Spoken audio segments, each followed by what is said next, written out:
Hola, eh, hoy día vamos a ver cómo utilizar modelos multinivel en R. Para eso vamos a usar el package LM4 y su función LMR, que lo más importante que hay que darle como input es la fórmula que va a definir nuestro modelo, los datos con los que tiene que calcular el modelo y decirle si tiene que usar Restricted Maximum Likelihood o Full Maximum Likelihood, ¿ya? Aquí con true o false. Acuérdense que vimos que Restricted Maximum Likelihood es bueno para muestras más pequeñas, estima mejor, pero no permite comparar modelos que tienen distintos efectos fijos. Cuando uno agrega variables, que es algo que uno suele querer comparar, solamente permite comparar modelos cuando uno agrega efectos aleatorios, pero mantiene los efectos fijos iguales. Ya. Para recordar, voy a pasar brevemente por los modelos y las maneras de estimarlos en R, partiendo con regresión lineal múltiple, que esto lo conocen, donde tenemos una variable dependiente y, que la estamos explicando linealmente con otras variables dependientes. Aquí puse, por ejemplo, 2, x1 y x2, y un error aleatorio que asumimos que se distribuye normal con media cero y varianza sigma cuadrado. En R, ¿cierto? Este modelo sería LM, la función linear model, fórmula igual a I, hacemos el colita de chancho, el valor uno no es obligatorio ponerlo, se agrega por defecto, pero el valor uno está asociado a que se estima el intercepto beta cero, ¿cierto? Más la variable x1, que eso va a permitir estimar beta uno, y la variable x2, que va a permitir estimar beta 2, ¿cierto? El uno lo pueden sacar, pero yo lo dejé para que quedara fácil la relación entre el modelo en la ecuación y el modelo en la fórmula. Después, nosotros vimos que para modelar estos grupos podemos tener efectos fijos o aleatorios. Para estimar efectos fijos, necesitamos tener nuestra variable de grupo. En este caso yo le puse E, que sean las escuelas. Em, en este caso, la variable grupo tomaría estas categorías E1 hasta E50 por la escuela 1, la escuela 2 hasta la escuela 50, ¿ya? Y si modelamos efectos fijos, vamos a modelar el efecto alfa de cada escuela. Entonces, por ejemplo, si a un estudiante va en la escuela 1, se le va a sumar alfa 1. Si un estudiante va en la escuela 10, se le va a sumar alfa 10, ¿cierto? Así es el modelo. Y para estimar eso en R, es el mismo linear model, todavía no necesitamos usar cosas especiales para multinivel, y le agregamos, bueno, la constante, x1, x2, y la variable grupo, que tiene que ser una variable tipo factor, eh, que va a tener estas E1 hasta E49. Y no vamos a estimar un parámetro para cada escuela, sino que para todas las escuelas menos una, y la que no incluyamos, que en este ejemplo era la 50, va a ser la escuela de referencia, ¿ya? Entonces, en verdad, si un estudiante va en la escuela E1, va a tener alfa un puntaje más en relación a un estudiante de la escuela E50. Si un estudiante va en la escuela 38, también va a tener alfa sub 38 puntaje más que un estudiante que va en la escuela 50. Así lo vamos a interpretar. Ya. Después, ¿qué pasa? Bueno, vimos que este enfoque no era muy conveniente porque, por ejemplo, si tenemos 50 escuelas, agregamos 49 parámetros más, lo que no es muy parsimonioso. No siempre tenemos interés en estimar el efecto exacto de cada escuela. Pueden haber escuelas con muy pocos estudiantes en donde estos alfas se estiman con mucho error. Este enfoque tiene desventajas. Es correcto y se hace cargo de este efecto de grupo, pero no es el ideal. Entonces, ¿qué es lo que vamos a hacer? Modelar el efecto del grupo como una variable aleatoria, ¿ya? Entonces, ahora vamos a decir, mira, mi variable dependiente y, ahora le vamos a agregar el subíndice I por el estudiante I, y J por la escuela J, o sea, el estudiante I va en la escuela J, este valor va a ser igual a un intercepto, que este intercepto va a ser igual a una constante más esta variable aleatoria mu sub 0j. Y agregamos las otras variables explicativas normalmente. ¿Qué más agregamos? Como agregamos una variable aleatoria, tenemos que agregar su distribución y algún parámetro. Ya. Entonces vamos a decir que mu0 se distribuye como una normal de media 0 y sigma cuadrado y varianza sigma cuadrado mu0. Entonces aquí es muy interesante porque en vez de agregar 49 parámetros como lo hicimos antes, estamos agregando solo un parámetro, que es la varianza de esta variable aleatoria. ¿Ya? ¿Y cómo vamos a hacer para modelar este modelo? Aquí sí vamos a usar la función LMER y le vamos a agregar este término, más 1, barrita, grupo y cierre de paréntesis. Aquí lo que le estamos diciendo al modelo es que estime interceptos aleatorios para cada grupo definido por la variable grupo. Sí. En este ejemplo eran escuelas. Aquí solamente estamos haciendo que los interceptos puedan variar aleatoriamente. Las pendientes, fíjense, no varían entre las escuelas. Estamos diciendo que esta variable dependiente i para la escuela, una escuela puede estar aquí su intercepto, para otra escuela aquí. Los interceptos pueden variar, pero su relación con la variable x1 y x2, que está dada por estas pendientes beta 1 y beta 2, son constantes. Es la misma para todas las escuelas, ¿ya? Sin embargo, podemos agregar pendientes aleatorias, o sea que estas relaciones varíen. Aquí en este ejemplo puse que I es igual a un intercepto aleatorio, es beta sub 0 y j, igual, que es igual a una constante más una variable aleatoria, más beta 1 por x1. Aquí estamos diciendo que la pendiente, la relación entre x1 y estas dos variables es la misma para todas las escuelas, pero con x2 estamos diciendo no. La relación entre x2 y y puede variar entre distintas escuelas. Una escuela puede tener una pendiente más grande que otra, ¿ya? Y eso lo hacemos diciendo que el beta 2 ahora varía con este índice J, varía entre escuelas. ¿Y eso qué significa? Que el beta 2 ahora va a ser igual a una constante beta 2 más una variable aleatoria mu sub 2. Y al igual que antes, tenemos que agregar algún supuesto distribucional y de los parámetros de esta variable aleatoria, y vamos a suponer que es una normal de media 0 y varianza sigma cuadrado U2. Y también, como esta mu0 y mu2 varían entre escuelas, vamos a permitir que puedan tener covarianza distinta de 0. Entonces la covarianza entre estas dos también la vamos a estimar, que es sigma mu0 mu2. ¿Ya? ¿Y cómo lo agregamos al modelo? ¿Cómo le decimos modelo? Agrega esta variable aleatoria. Aquí en nuestro paréntesis, donde estábamos modelando los efectos aleatorios, el 1 modelaba los interceptos aleatorios, pero si agregamos una variable, esto nos va a permitir modelar pendientes aleatorias em, entre la variable dependiente y esta variable x2, ¿ya? Pendientes aleatorias que varían entre los miembros de la variable grupo, que son las escuelas. Ya, sigamos avanzando. También, bueno, sabemos poner variables aleatorias perdón, variables explicativas, ¿cierto? Aquí en el modelo que varían a nivel de estudiante es fácil. Pero ¿qué pasa si queremos poner variables explicativas que varíen en el segundo nivel, a nivel de escuela? Eso es lo mismo que agregar estas variables, por ejemplo, la variable z, que una variable que varía a nivel de escuela podría ser, por ejemplo, el promedio Simpson de la escuela. Estoy inventando.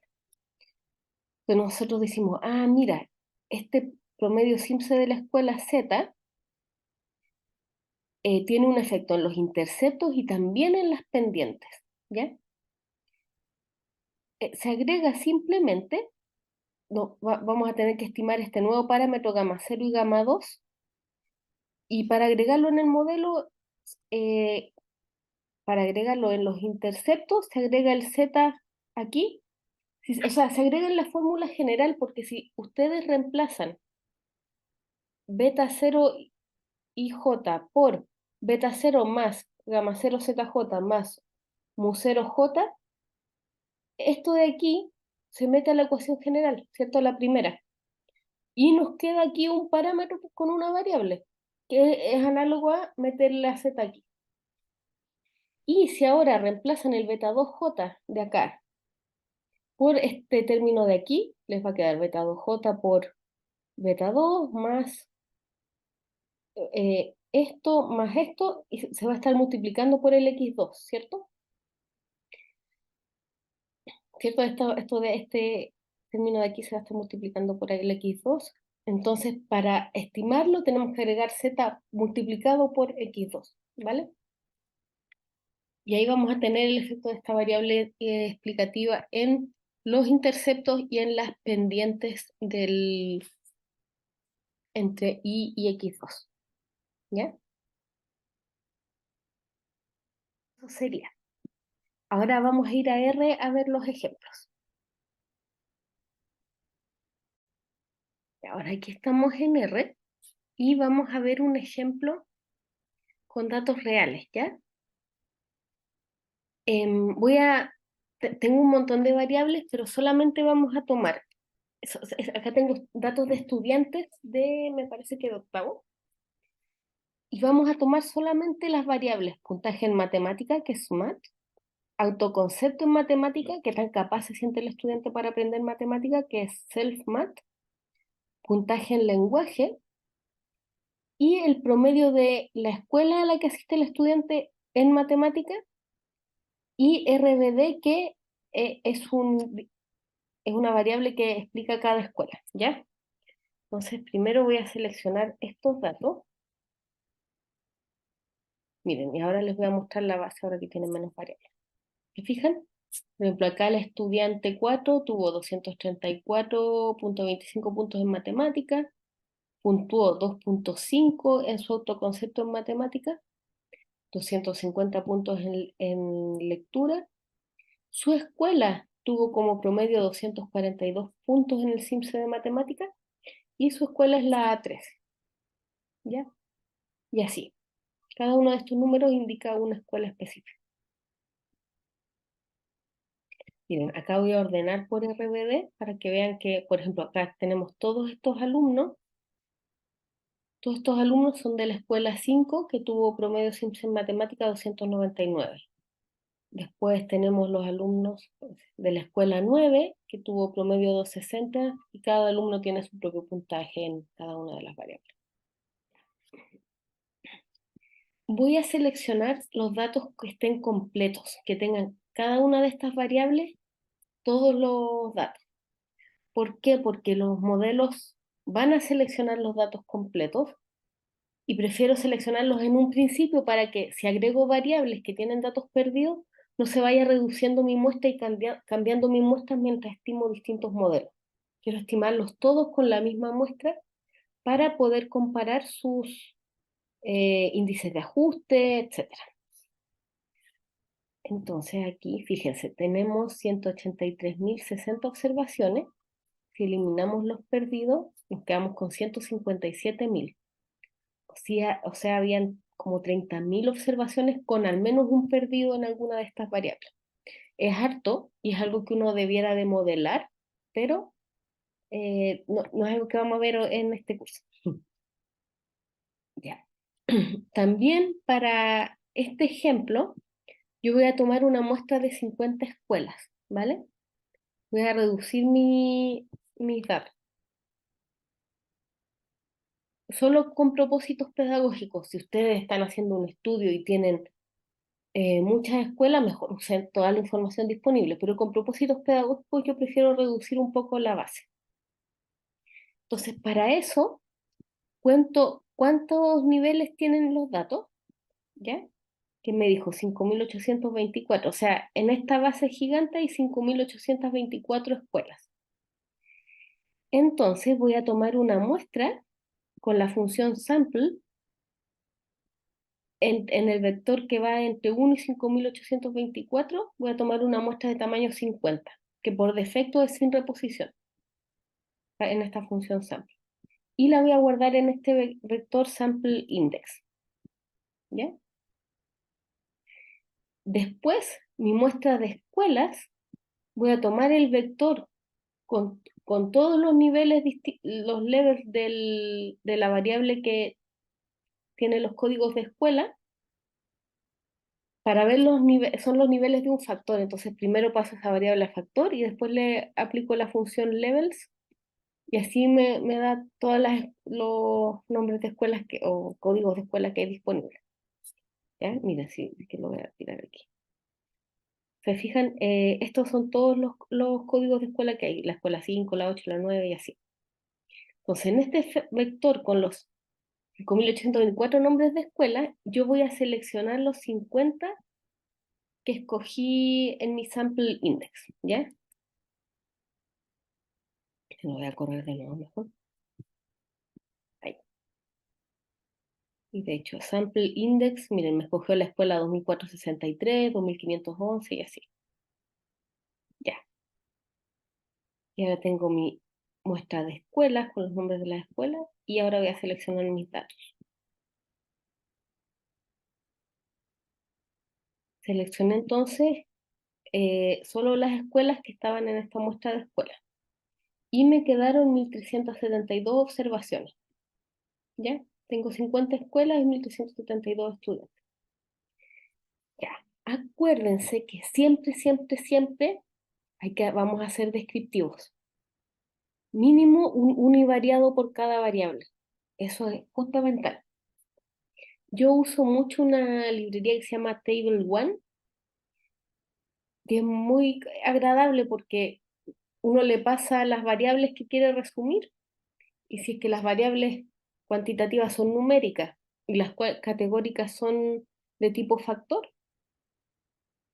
te hace inmediatamente para las numéricas, te calcula la media y la desviación estándar, y para las categóricas te calcula la frecuencia de cada categoría. Yo aquí tengo solo numéricas, ¿ya? Entonces voy a usar esta función createTable1. Perdón, tengo que cargar la librería primero.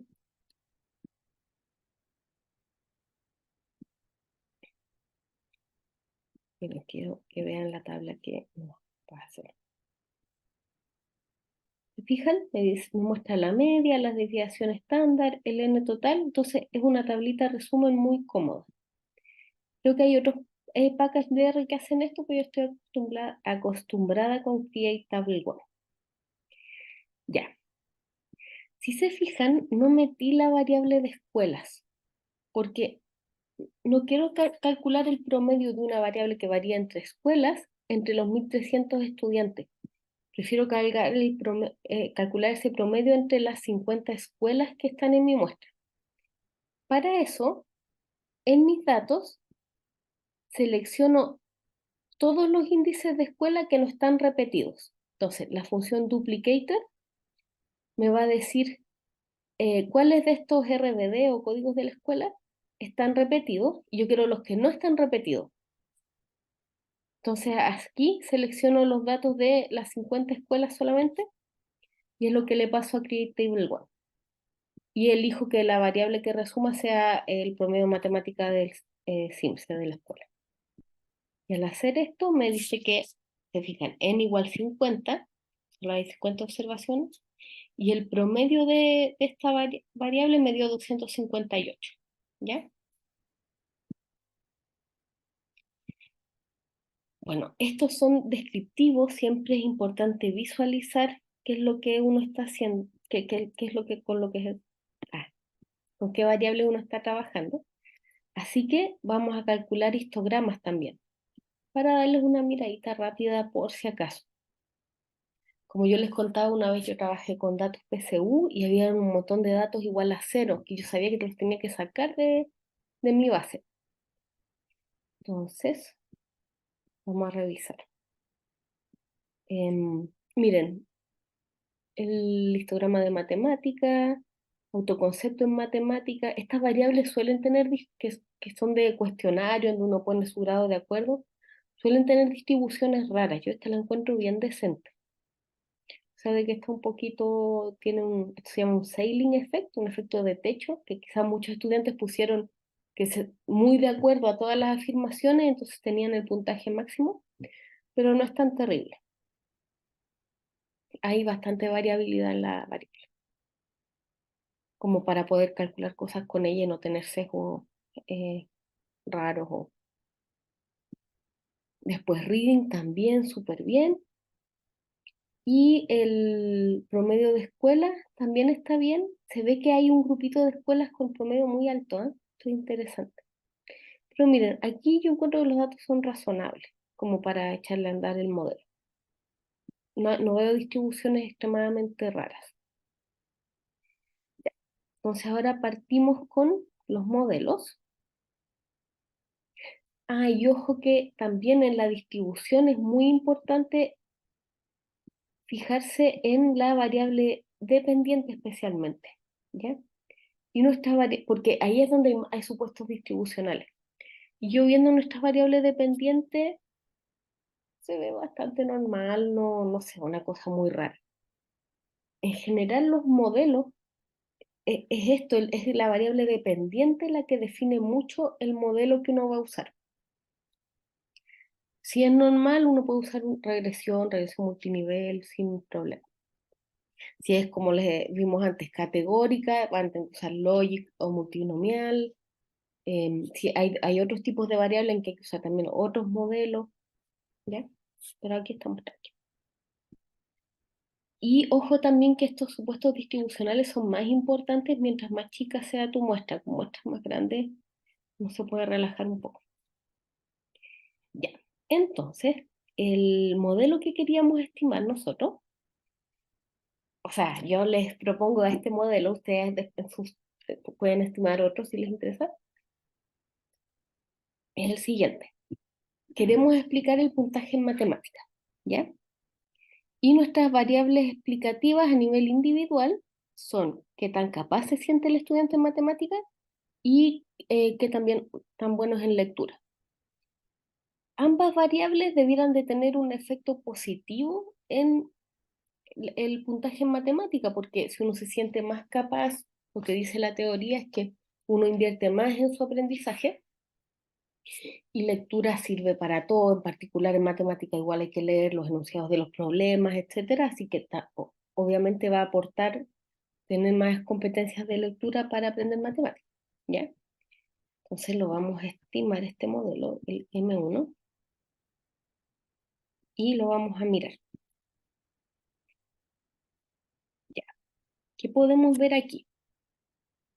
Aquí tenemos el estimador del intercepto beta 0, que es 86.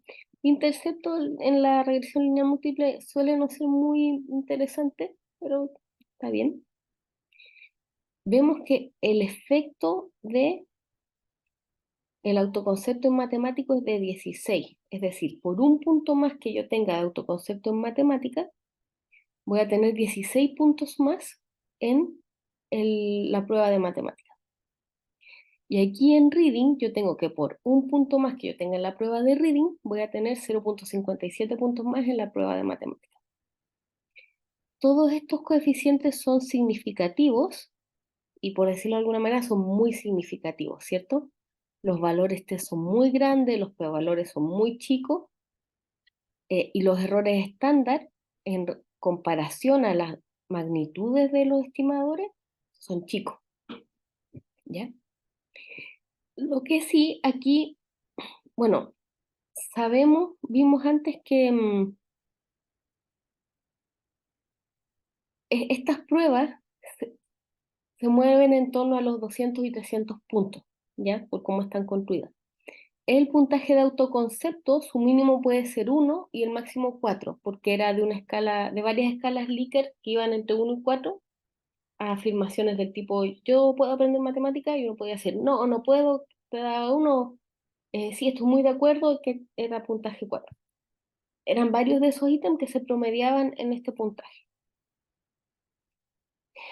Entonces, sabiendo eso, podemos interpretar estos coeficientes, ¿ya? Porque sabemos qué significa un punto más en matemática, un punto más en reading, pero no es tan intuitivo y hay que conocer la escala de estas variables. Una opción es que en vez de tener los estimadores directos, es trabajar con estimadores estandarizados, que es hablar en términos solo de desviaciones estándar. Para eso tenemos que estandarizar cada variable. Una manera rápida de hacerlo es usar Scale Math. Miren, voy a poner min de la variable mat, ¿ya? Pero si yo hago Scale Math, ¿qué es lo que hace esta función? Le va a restar la media a mat y la va a dividir por su desviación estándar, ¿ya? Entonces, la media de la variable original es 277, la media de esta variable es, en el fondo es 0, porque este valor multiplicado por 10 elevado a menos 16 es 0. Si vemos la desviación estándar, era 49, y ahora si vemos la desviación estándar de la variable estandarizada, debiera de dar 1, y da bien, ¿ya? Y lo interesante es que uno puede aplicar esta función scale dentro de la fórmula del modelo. Aquí hago scale math, self math y reading. Voy a volver a estimar el modelo. Y ahora miremos cuánto da. Vemos que el intercepto da prácticamente 0. Esperen, que me gusta que me dé connotación científica. Ya, arreglé para que no me diera notación científica. Lo hago con esta opción option SciPen igual 99 y ahí se me arregla. Entonces ahí eliminé la notación científica y tengo que, me cambiaron los coeficientes. Ahora tengo 0,26 y 0,57 aquí. Los t-values siguen igual y la significancia también sigue súper alta. ¿Qué cambió? Que ahora todas las variables tienen desviación estándar igual a 1. Entonces, aumentar en 1 es lo mismo aumentar en una desviación estándar. Y eso significa que si mi autoconcepto en matemática aumenta en una desviación estándar, mi puntaje en matemática va a aumentar en 0,26 desviaciones estándar. Lo mismo para reading. Si mi puntaje en lectura aumenta en una desviación estándar, el puntaje en matemática va a aumentar en 0,57 desviaciones estándar. Calculando los efectos así, que estos se llaman efectos estandarizados, se pueden usar algunas reglas generales de cuando un efecto, su tamaño es grande o pequeño. En este caso, por ejemplo, vemos que el efecto del autoconcepto es considerable, no es grande, pero es de un tamaño relativamente medio, y de lectura es grande. Y lo otro interesante es que, como aquí todas las variables tienen la misma escala, tienen varianza igual a 1, media igual a 0, podemos comparar el tamaño de los efectos. Por ejemplo, aquí, en el primer modelo, aquí yo no puedo decir que el efecto del autoconcepto es 16, por lo tanto es más grande que el efecto de reading. No puedo decir eso, porque ok, el tamaño sí, 16 es más grande que 0,5, pero las variables estaban en distintas escalas, entonces no los puedo comparar. Aquí, en cambio, mis variables están en la misma escala, tienen todos varianza igual a 1, y sí los puedo comparar. Puedo decir, ah, mira, reading tiene un efecto más grande en el puntaje de matemática que el autoconcepto, ¿ya? Entonces, ese era un primer punto respecto a efectos estandarizados y cómo nos pueden ayudar a interpretar los modelos. Ya, hasta ahora no nos hemos hecho cargo que estos estudiantes, estos 1.300 estudiantes, no son observaciones independientes, sino que están agrupados en 50 escuelas, ¿cierto? Para La primera manera en que podemos modelar el efecto de las escuelas es agregando a las escuelas, el código de las escuelas, como una variable explicativa más, y eso era efectos fijos, ¿ya?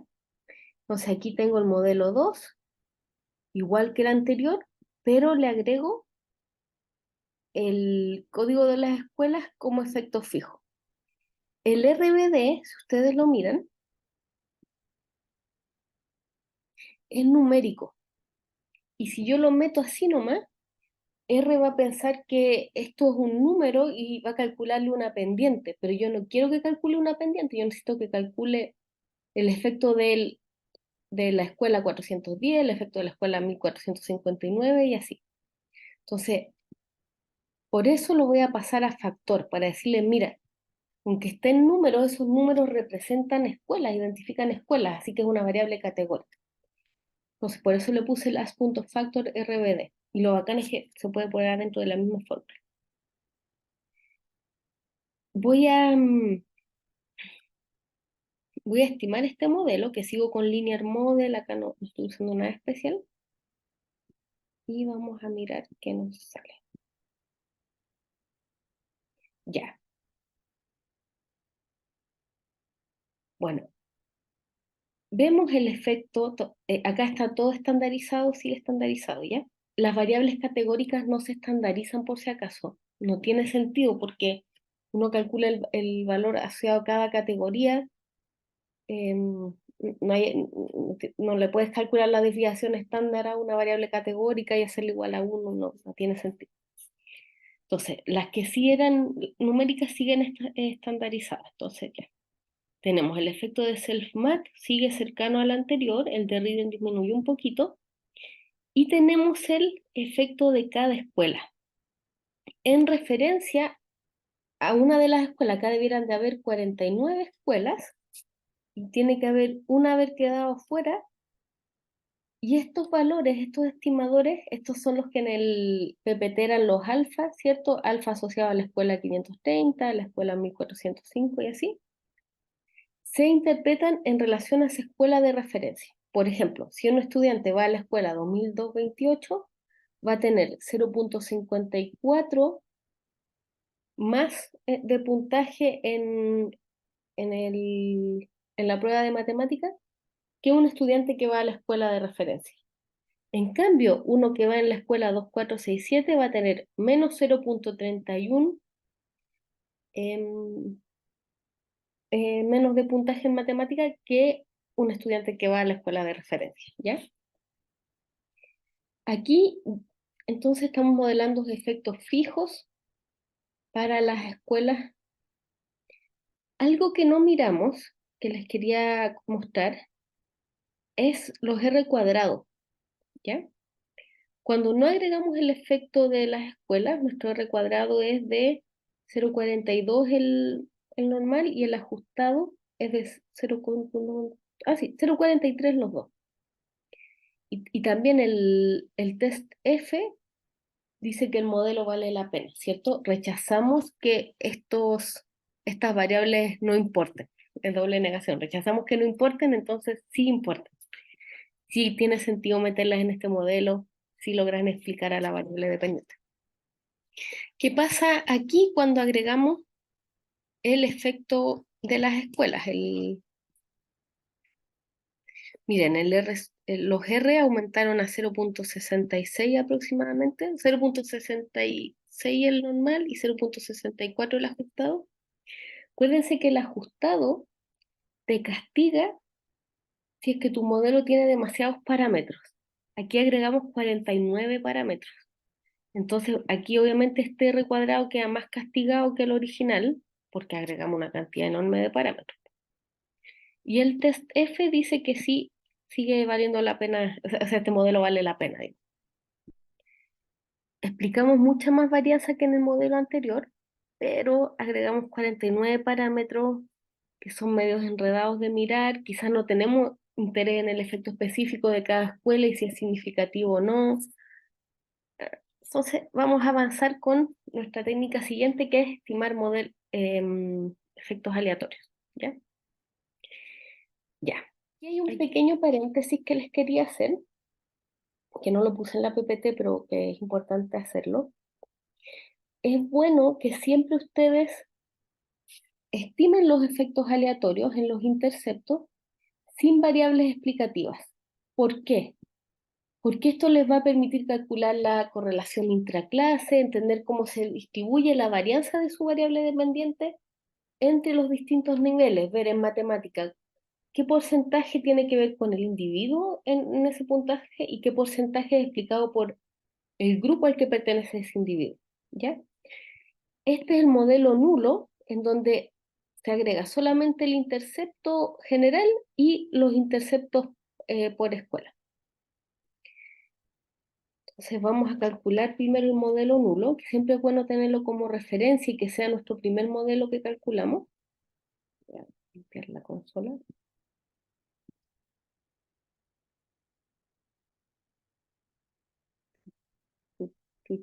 Chuta, perdón, que no estimado era M30, dice.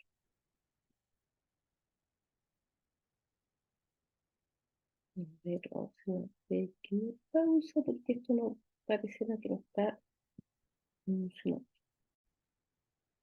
Ya, hice una consulta a Google y tuve que reinstalar el package Matix y el package LME, ¿ya?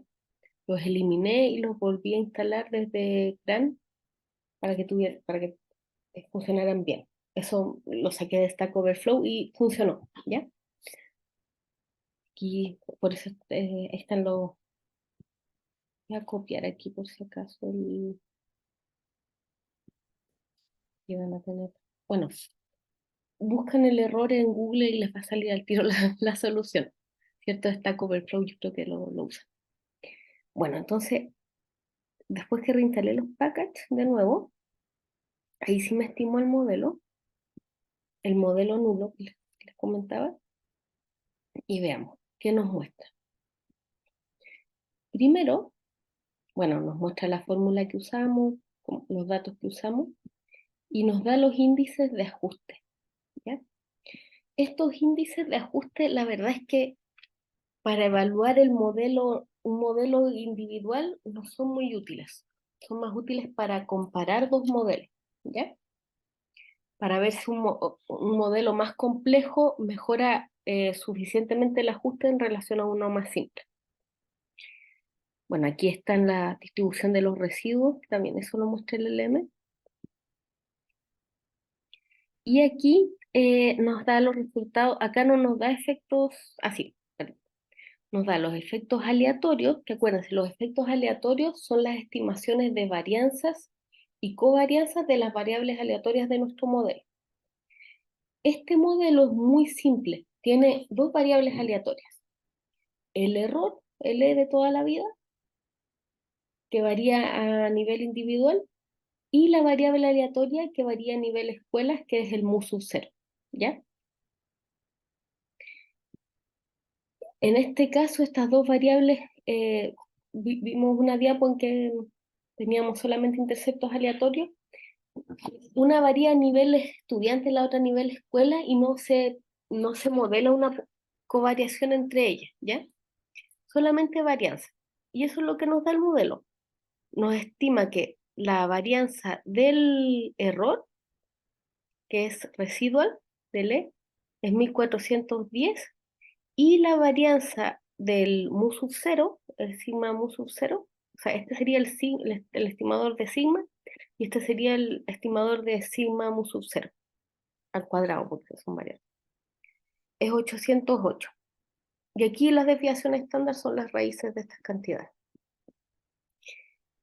Algo interesante que vimos es que vimos que la varianza de nuestra variable dependiente, o sea, la varianza del i, era igual a la suma de estas dos varianzas, ¿cierto?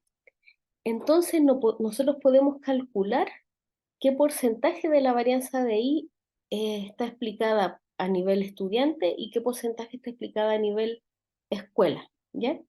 Y es muy simple, sería la varianza a nivel estudiantes, la fracción de varianza sería el porcentaje, ya lo voy a multiplicar por 100, 100 por esto dividido el total de varianza, ¿cierto? 808.7. Ya. En este modelo me dicen que un 63% de la varianza es a nivel individual, de la varianza en el puntaje matemática, y análogamente, ¿cierto? Y un 36% es a nivel de escuela, ¿ya? Eso es súper alto. Yo les contaba que en Chile tenemos la varianza explicada a nivel escuela siempre es muy alta porque Chile es muy segregado. Las escuelas agrupan a gente muy similar entre sí, las escuelas entre sí son muy distintas, pero las personas que están adentro de una escuela son muy parecidas entre sí, y eso hace que expliquen esta varianza. Ya, entonces, este modelo nos permite calcular esto, y esto tenía dos interpretaciones. Una primera interpretación era los porcentajes de varianza explicados,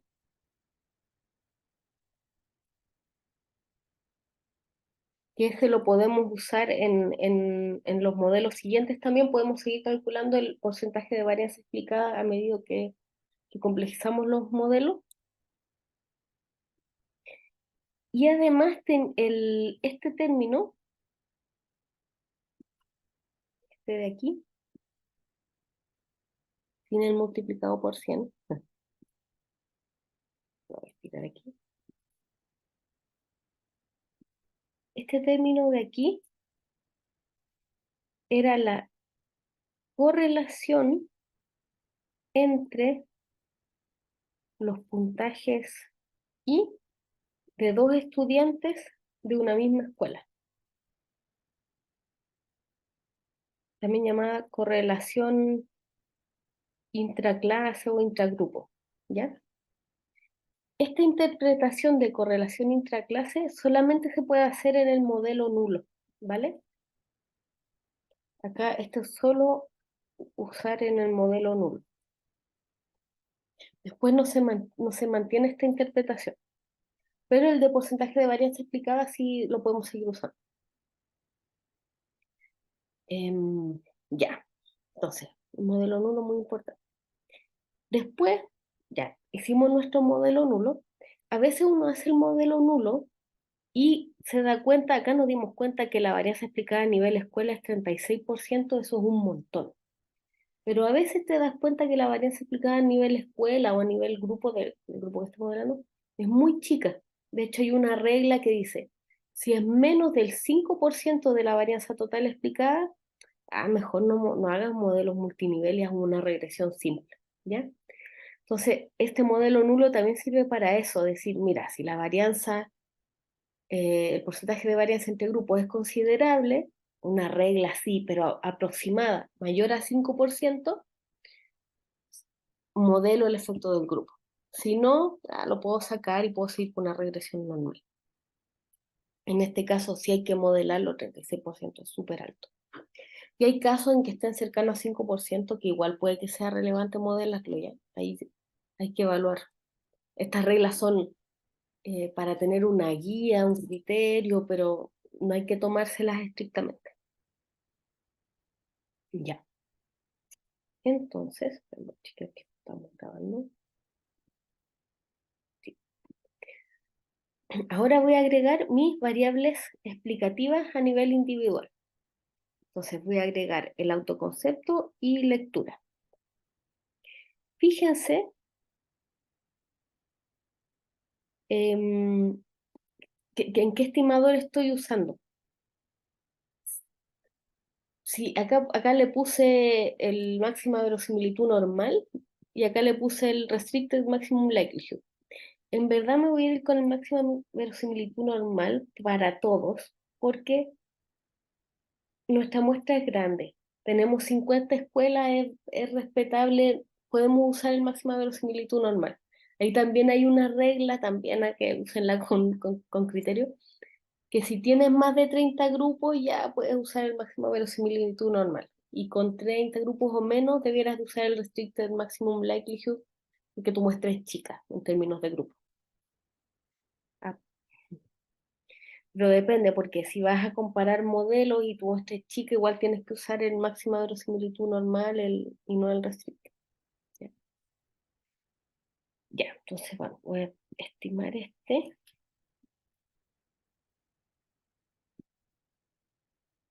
Y fíjense, aquí, ¿qué pasó? Tengo mi índice de ajuste global, mis efectos aleatorios, y ahora tengo más efectos fijos, porque tengo el efecto tengo el beta 0, el beta 1 y el beta 2. ¿Ya? Esto, la conclusión es parecida a la regresión, aunque el efecto de reading se redujo, se parece al defecto, más bien dicho, a la regresión con efectos fijos, ¿cierto? Y las varianzas van cambiando un poquito, en general se van reduciendo, porque uno al agregar variables explicativas va reduciendo la varianza a explicar y esto se reduce. Y uno puede ver cuánta varianza queda también en cuánta varianza explicaste a nivel escuela y a nivel individual. Por ejemplo, a nivel escuela bajamos de 808 a... Ah, no, es que aquí tengo los... No, es que aquí estandaricé las variables, así que no es llegar y comparar, por si acaso. Si hubieran estado en la misma escala, sí podría comparar. Mejor voy a hacer eso. Aquí le voy a poner el scale match.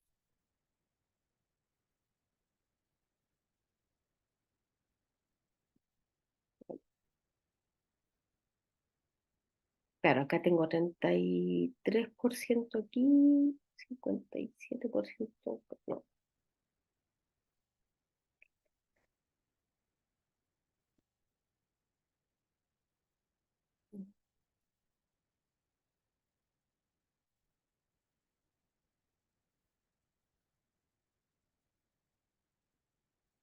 tenemos el nivel individual. Sí, ya, porque nos tenía que dar lo mismo, 63%, los 90, ya, está bien. Claro, nos da el distinto porque cambiamos la escala de la variable.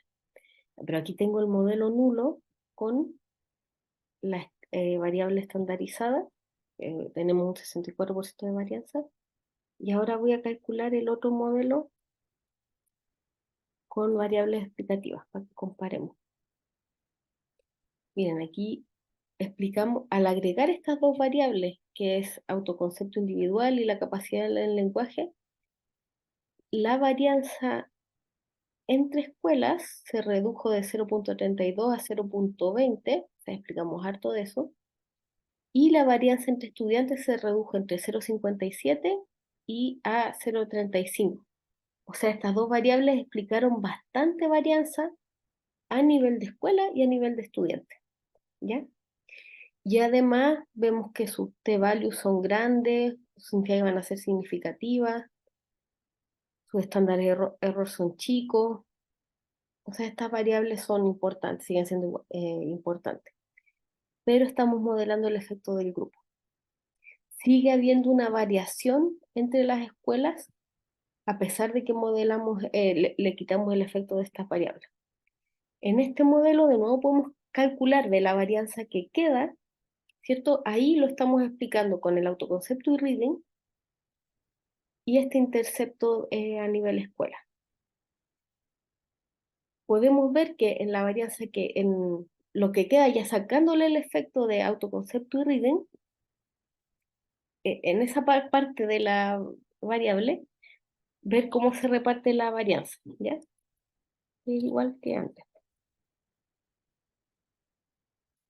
Mm, En este caso sigue habiendo un porcentaje alto de varianza explicada entre escuelas, de la varianza total sigue habiendo un porcentaje alto entre escuelas y bueno, un porcentaje más alto entre estudiantes, siempre se mantiene. Ya. Voy a hacer una pequeña pausa.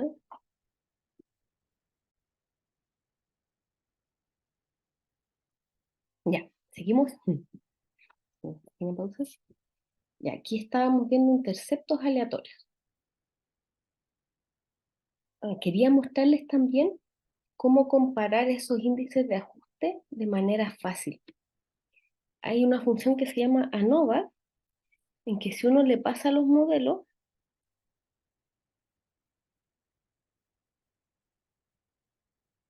nos hace al tiro el resumen y nos compara los AIC, los VIC, y hace un test para ver si la reducción en deviance fue significativamente distinta de cero o no.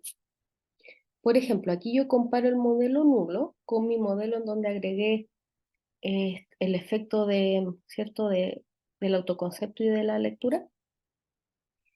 Me dice ya, me pone mis dos modelos, el nulo y con el otro. Me dice el número de parámetros.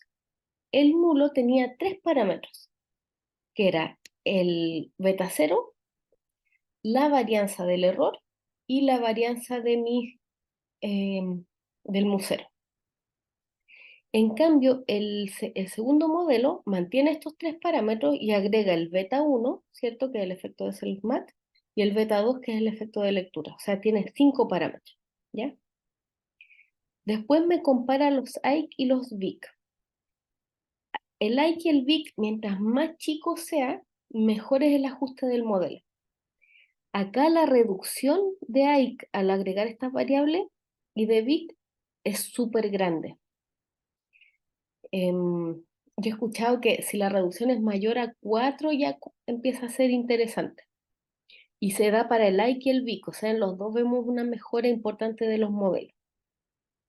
Después, la reducción de deviance también es súper grande, de 665, aquí nos calcula la resta de las deviance. Y la gracia es que, a diferencia del AIC y el VIC, en la deviance sabemos cómo se distribuye bajo el supuesto de que el segundo modelo no es mejor que el primero. Bajo ese supuesto, la resta de deviance es una chi cuadrado cuyos grados de libertad es la resta de los parámetros. Entonces, en este caso, 5 menos 3 da 2. Bajo la hipótesis nula, la resta de estas deviance se distribuye como una chi cuadrado a 2 grados de libertad. Y vemos que la chi cuadrado nos dio 665. Ese valor es gigantesco para una chi cuadrado de 2 grados de libertad. Es muy improbable obtenerlo. Entonces, la probabilidad de que la nula sea verdadera, o sea, de que no hubo una mejora significativa del modelo 3 en relación al modelo 3 nulo, eh, rechazamos esa nula, ¿cierto? Y el p-valor de ese test también es chiquitísimo. Entonces, es bacán esta función ANOVA porque permite comparar modelos muy fácil. Ustedes pueden ver, por ejemplo, pueden ver la importancia de una variable individual. Imagínense que ustedes no están seguros si reading vale la pena, ¿ya? Entonces, ¿cómo pueden ver la importancia de esa variable? Pueden estimar un modelo sin reading, después pueden estimar el modelo con reading, y después hacen una ANOVA y comparan los dos modelos. Acá la mejora fue grande y fue significativa. Entonces, reading sí vale la pena agregarlo. Pero les podría haber dado que la disminución en deviance fue muy pequeña y que no se rechace la nula, y en ese caso este modelo no es mejor que el primero y uno tiende a quedarse siempre con el modelo más simple y uno se quedaría con este modelo. Pueden hacer esto para evaluar si una variable o un grupo de variables vale la pena agregarlo o no, ¿ya? Ese era un punto.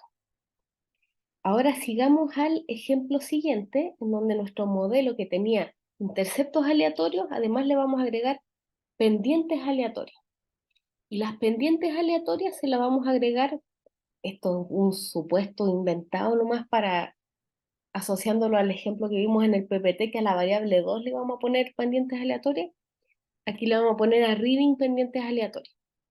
Entonces, ¿qué decimos? Que la relación entre el puntaje matemática y autoconcepto es la misma para todas las escuelas, está definida por el beta uno, pero la relación entre matemática y las competencias del lenguaje puede variar entre escuelas.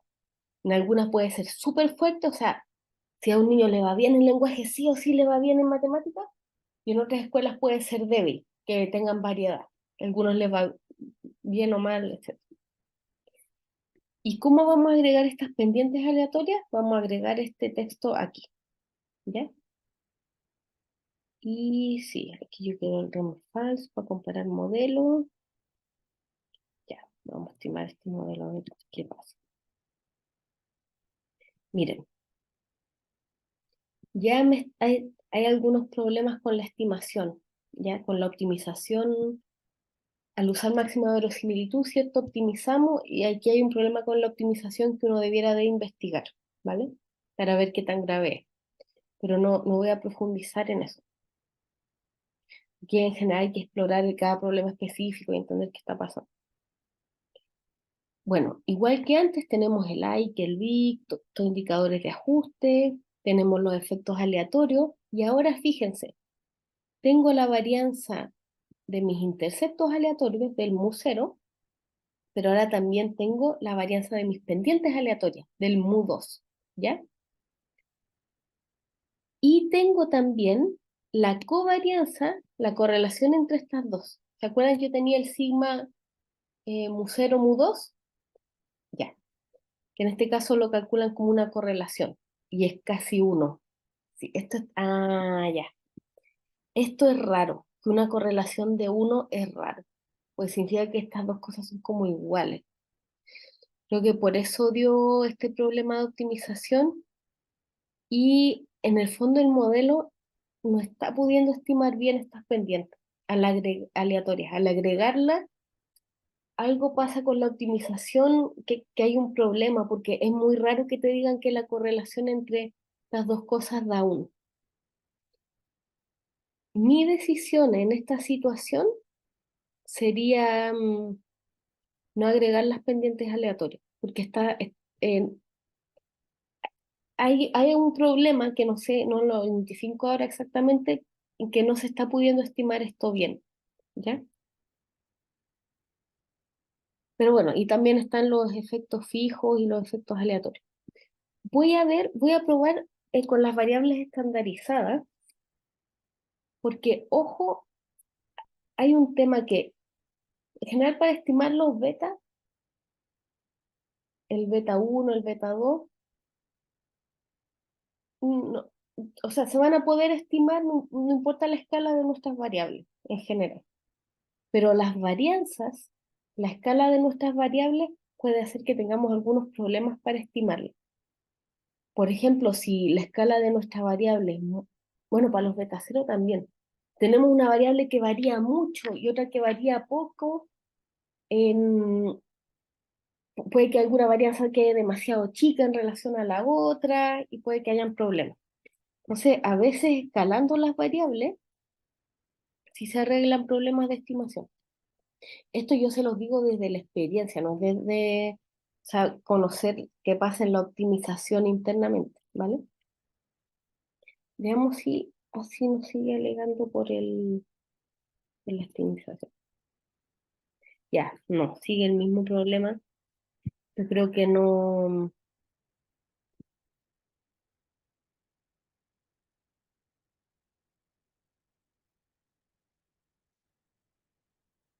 podemos agregar pendientes aleatorios, ¿ya? A raíz de esto, porque genera problemas de estimación en el modelo. Ya. Y el segundo ejemplo era si agregábamos una variable explicativa, o sea, perdón, el último ejemplo era si agregábamos una variable explicativa a nivel 2, que en este caso era el promedio SIMSE de cada escuela. Y yo les dije que se agregaba así, ¿cierto? Aquí, entonces, agregué el efecto del promedio SIMSE en los interceptos y también agrego el efecto en las pendientes. Pero ya vimos que las pendientes no ajustaron bien, así que esta parte la voy a sacar, porque si no te ajustan bien las pendientes, o sea, ya menos vas a poder agregarle una variable explicativa. Le vamos a agregar la variable explicativa a nivel de interceptos nomás. Y se interpreta así, igual que las otras, digamos. Es un efecto fijo y es fácil de interpretar. Lo que sí es interesante, perdón, voy a ponerle el,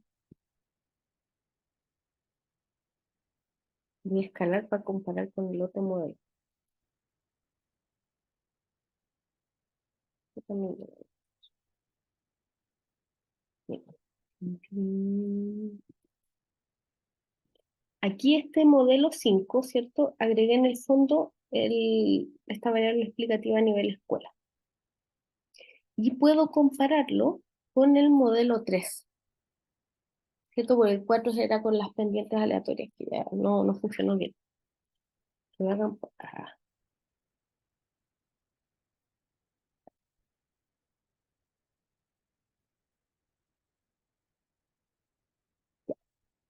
Fíjense, en el modelo 3 teníamos 0,20 de varianza a nivel escuela y 0,35 a nivel individual. En el modelo 5, cáchense cómo quedó la varianza a nivel escuela. O sea, al agregar esta variable a nivel escuela, que es súper predictiva del rendimiento en matemática, porque es el promedio en matemática de la escuela, la varianza a nivel escuela del puntaje individual en matemáticas se redujo casi a cero. O sea, esta variable explica un montón, ¿ya? Y ojo que esto es en Chile. En otros países puede que no explique tanta varianza a nivel escuela. En Chile esta variable es muy explicativa por lo que yo les contaba de cómo es nuestro país. Ah, pero hay un problemita. Ah, acá me falta reading. Un poquito, no. Acá me falta reading. Sí. Y para que M3 y M5 la única diferencia que tengan sea. Ya, entonces aquí tengo el 5. Ya, y el 3, ya. Claro, pasó de 0,20 a 0,015. Les voy a hacer una pequeña tablita para que vean cómo pueden presentar esto. Ya. Entonces aquí les cuento cómo se presenta esto en un informe, por ejemplo.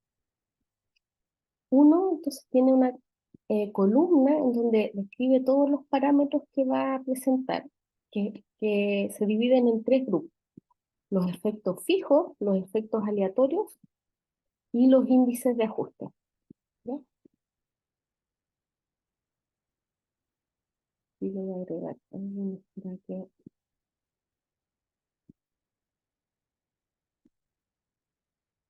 ya. Entonces uno hace una columna para describir qué parámetro está poniendo y después es una columna por modelo para ver qué estimación de ese parámetro nos da cada modelo. Como les decía, siempre hay que partir por el nulo, ¿ya? En nuestro caso era el M3,0.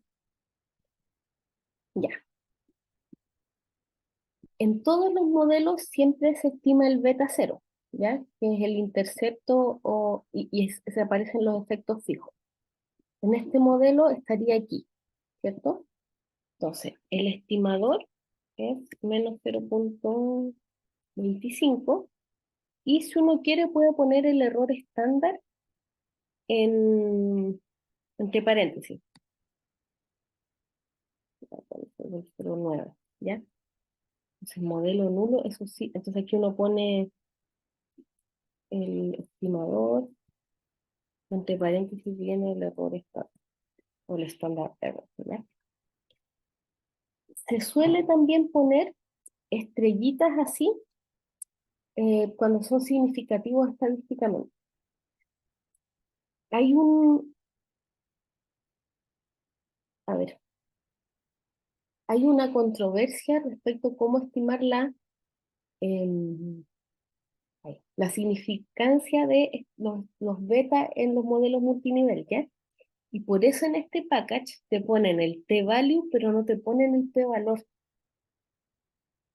yo igual hago el t-test, encuentro que es una buena solución para calcular el p-valor a partir de este t-value. Em, Hay gente que no lo hace. Hay otro package de multinivel en R que sí los hace, te los tira con los p-valores y son significativos o no. Yo, bueno, yo sé que un t-valor en valor absoluto mayor que 2 te da significativo, entonces yo sé que este sí es significativo estadísticamente, uno podría ponerle la estrellita. Ahí, bueno, pueden revisar esa discusión, pero lo importante es que ya al poner el estimador y el error estándar es bastante, y pueden también agregar si es un significativo o no con estrellitas para no agregar otra columna del p-valor. Y debieran de calcular los p-valores a partir de estos t-values, ¿vale? Ya, entonces, aquí para el modelo nulo ya pusimos los efectos fijos, estamos listos con esto. Ahora los efectos aleatorios, ¿cierto? Entonces, ¿qué efectos aleatorios tenemos? Tenemos la varianza del error a nivel individual del E, que se suele poner solamente el nivel, en este caso sería a nivel estudiante, este sería el sigma, ¿cierto? Voy a poner así nomás, no cuadrado le voy a poner, que sería 0.5715. Y la varianza a nivel escuela, que es 0.3276. Bueno, si no lo pongo exagerado, pero está bien. Para estos parámetros uno no hace test de significancia. Igual que en la regresión, uno no testea si el sigma es significativamente distinto de cero. Bueno, siempre es mayor a cero. ¿Ya? Este era el sigma en cero. No cuadrado mu cero. ¿Ya? Pero aquí uno pone estas varianzas. Después, en los índices de ajuste, vamos como en el orden opuesto al... Es bueno siempre reportar la deviance.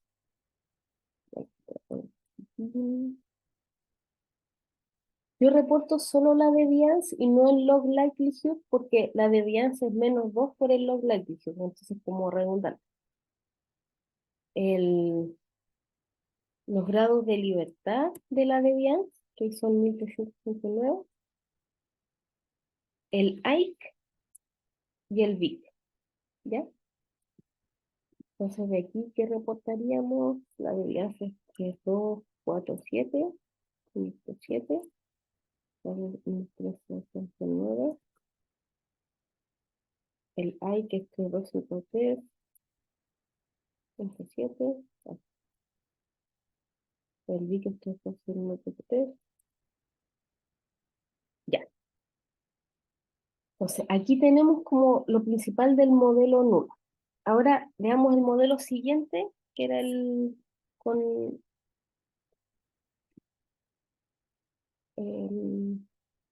dos variables explicativas. Aquí es lo mismo, ponemos los efectos fijos, ahora tenemos el intercepto, ¿cierto? Que es -0.24, pero ahora tenemos además el efecto del self-match, ¿cierto? Que sería el beta 1, y el efecto de reading,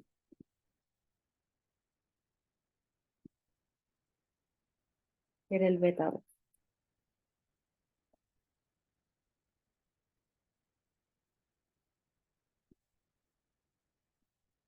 Este era 0.30 y 0.40. Ya. Y aquí habría que agregar los errores y ver si es significativo o no. Acá estos eran todos significativos, los que valen son gigantes. Ya. Después los efectos aleatorios igual que antes. Tenemos a nivel estudiante 0.35 y a nivel escuela 0.20. Ahora puedo agregar 4 decimales igual, 0.2094. Y los índices de ajuste, de nuevo, la variance, el,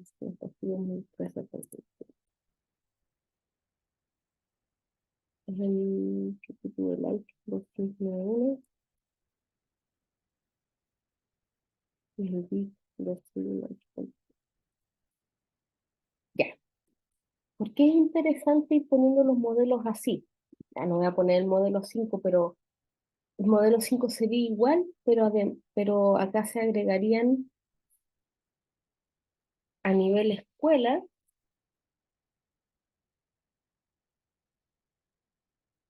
perdón, el modelo 4 y con pendientes se agregarían a nivel escuela la varianza de las pendientes, ¿cierto? Sigma mu 2, las pendientes con self-mat.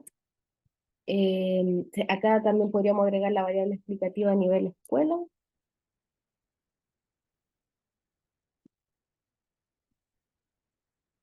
Um, un mat, y así. Lo voy a poner aquí, a la derecha. Voy a poner igual como el modelo 4, modelo 5. El modelo 4 tendría información en todas las columnas, pero además tendría el sigma mu. Y ¿se acuerdan que teníamos mm, mm, mm, teníamos la covarianza, que era una correlación, de hecho, entre mu 0 y mu 2, que en el modelo 4 era 1 y eso es muy sospechoso, entonces en verdad era un mal modelo. Pero estos son los parámetros que agregaría el modelo 4. Tendría los mismos que antes más esto. Y el modelo 5 tendría los parámetros anteriores más el efecto del schoolmat, ¿ya? Eso también estarían llenos por si acaso. No nos puede especificar los valores. No, no se pinta. Pero también tendrían valores aquí.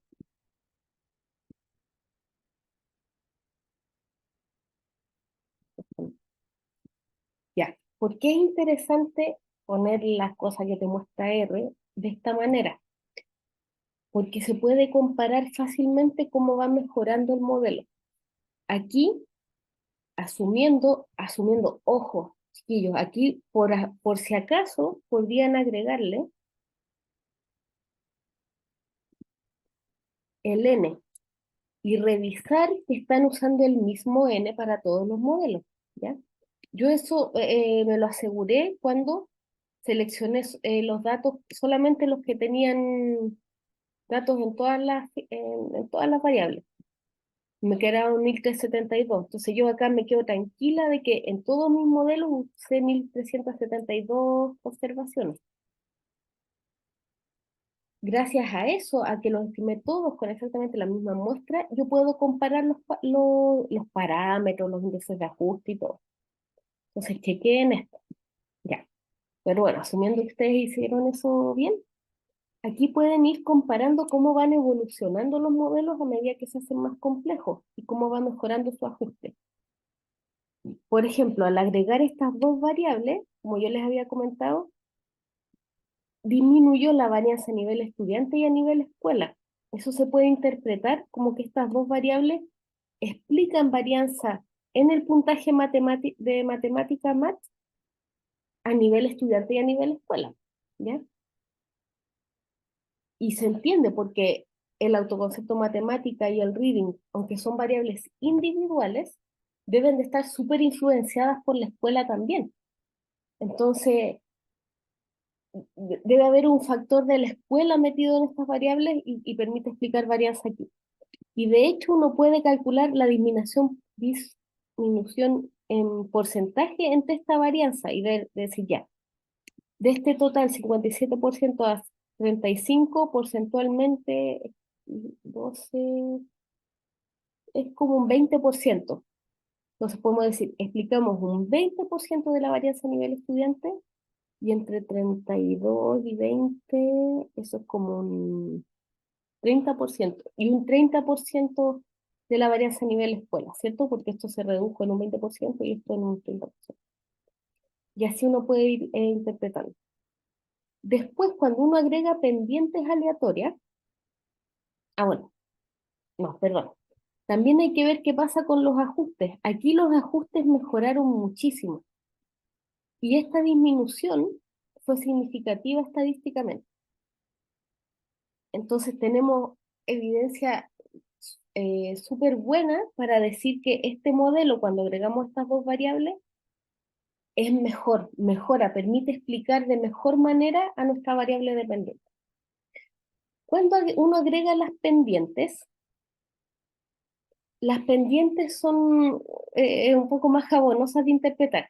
Si es que no hubiéramos tenido este problema de estimación y hubiera funcionado bien o no hubiera salido ese error, ni esta correlación igual a uno que nos muestra que está estimando algo raro que debiera hacer que uno tenga desconfianza de sus estimaciones, supongamos que eso no pasó, en ese caso al estimar las pendientes, uno debiera comparar los índices de ajuste de este modelo con el que no tiene pendientes. Y si mejoran sustantivamente, o sea, la deviance disminuye significativamente y el like y el VIC disminuyen también, uno dice, mira, las pendientes sí son importantes, sí mejoran mucho el ajuste del modelo, así que las voy a agregar, porque efectivamente la relación entre el X2 y el Y, entre mi variable X2 y mi, sí es distinta entre las distintas escuelas. Si por el contrario el ajuste no mejora, ahí yo voy a decir, mira, las pendientes no aportan mucho, chao, y las quito nomás. Eso asumiendo que las pudimos estimar bien. Ahora en este ejemplo no las pudimos estimar bien. Ya. Y después cuando agregamos, bueno, cuando agregamos más variables a nivel escuela, de nuevo evaluamos si explicamos cuánto varianza más explicamos de la varianza de estudiante, de la de escuela, y vemos también cuánto mejora el ajuste. ¿Ya? Así entonces se trabaja con los modelos multinivel en R. Hay un libro especial de este tema donde pueden profundizar y eso sería por hoy. Muchas gracias.